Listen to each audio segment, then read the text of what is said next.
It should be a joyous occasion to get a new bloke into playing TTRPGs. Good day, mates and fellow adventurers. My name is Mordecai. Miniature campaigns and one-shots hold a unique position within the tabletop role-playing community. They are a fantastic opportunity to bring in new players without the commitment needed for a longer campaign, and they allow experienced players to experiment with content outside of what they would normally play. And if you have a longer campaign planned, want to give your players a chance to create an interesting character in a live format, and are inclined to give a fair dinkum chance for the party's characters to be introduced to the world, a solo one-shot is a ripper method of building individual characters. However, sometimes gatekeeping jumbucks use the premise of a shorter game in order to pull the wool over new players' eyes so they have more sheep to add to their respective chains. And these chains usually consist of people they've personally converted into some form of problem player, be they edgelord or min-maxer. But sometimes these chains represent how many people these tall poppies have racked off from the hobby. Before we get started with the story for the video, if I get to 1000 subs before the end of 2023, I have plans to cover an RPG story which predates the subreddit and contains one of the most infamous characters in all of tabletop role-playing game history. Let's delve into the often terrifying world of r/RPGHorrorStories. Today's narrative is titled I Get Kicked for Being Excited to Play D&D, and is written by user Lazens, the Sad Blind Ace. Hello everyone. I am blind and using a microphone as well as being on mobile, so my formatting is probably going to be a nightmare, and I apologise in advance. Now with that out of the way, let's get into the story of how I joined a D&D group and got kicked out about 2 hours later for little to no reason. So, I had expressed a desire to get into more D&D servers due to the fact that the one I'm currently involved in has about 96 players per GM. 96 players per DM? Someone please tell those GMs they're dreaming. An acquaintance within the place where I expressed this told me that they were part of a D&D server that they thought I might be a good fit for. Let's call this person Maya for future reference. So, Maya explains to me that they are part of a server with a system composed mostly of one-shots run every so often, that you didn't have to be involved in the previous one-shot to get into another one.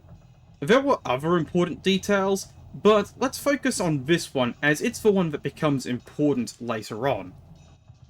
Maya proceeds to tell me how to sign up, explains how to interact with the DM, and tells me some of the rules and sends me an invite to the server on Discord.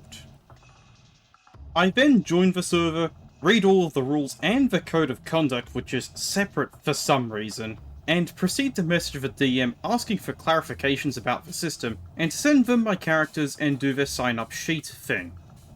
Meanwhile, I get involved in 2 conversations in the server. In the first one, I asked about D&D Beyond content sharing, since Maya had told me that there was a content shared campaign, and I was wondering how the logistics of that worked amongst the characters, since I had many characters and wasn't sure which one I wanted to use in this particular server or campaign as of yet. A little confusion is had due to me not understanding things that are being fed, and people failing to grasp the question I was trying to ask. In the other conversation, it was an introduction that led into an explanation that then devolved into a topic about different characters, including Maya telling me that they don't enjoy playing elves because they enjoy playing barbarians, and me pledging to make a barbarian elf seemed to be made out of spite for the fun of it. This was just being a friendly conversation between different people. These conversations of elf barbarians also developed into a few other jokes, including someone making a buff elf Santa Claus parody, which was kind of hilarious. Because I'm having fun, have at least one mutual friend, seem to be getting along well with the other people in the conversations, and have gotten off reasonably well with the DM, I actually do make the barbarian elf character, and I show it to Maya. And whilst I enjoyed making the character, she turned around and asked me if I was sure that that's the one character I wanted to use throughout the campaign. I expressed that I wasn't sure yet, given that I hadn't really had a chance to play with any of the characters that I had that were compatible with this particular campaign, and also that I didn't really have much experience playing anyway due to the aforementioned 96 players per DM mentioned in the other server I was involved in. I also said that I wouldn't mind the chance to just experiment with any of these characters in this place and figure out which one I like best and what to do. A video pops up to tell me that that's not actually how the game is played, and Maya clarifies that while they had said it was a game of one-shots where you didn't have to know the previous one to be in the next, they were also set in a story-driven campaign apparently. And then there was story and continuity between the one-shots, which I understood because I'd read some of the other threads in addition to the rules and the codes of conduct. The DM then adds that if I was only here to explore the mechanics to see what I enjoyed the most, that this would not be a good fit for me. Whilst this was happening, I was also trying to figure out the content sharing thing on D&D Beyond, and it just was not working. I reached out to the DM, asking them why I had given off the impression that I was only interested in the mechanics, because I actually do like roleplay driven stories, and I think roleplay is slightly more fun than combat anyway. And in the other thread, Maya had asked me why I really needed to have all of my characters in the content in the campaign anyway. I went to reply to that after replying to the DM to express that I had a fair point and that maybe I didn't, but before I could type in my message, the server vanishes. I had been kicked out. I go to tell Maya, and Maya tells me that they had clearly misjudged both me and the group in the idea that we would be a good fit, and says that my final remark to the DM came across as aggressive, and said it was the DM's right to kick me out, even though the DM had a bulletin saying that she would not kick people without warning unless it was a very severe case.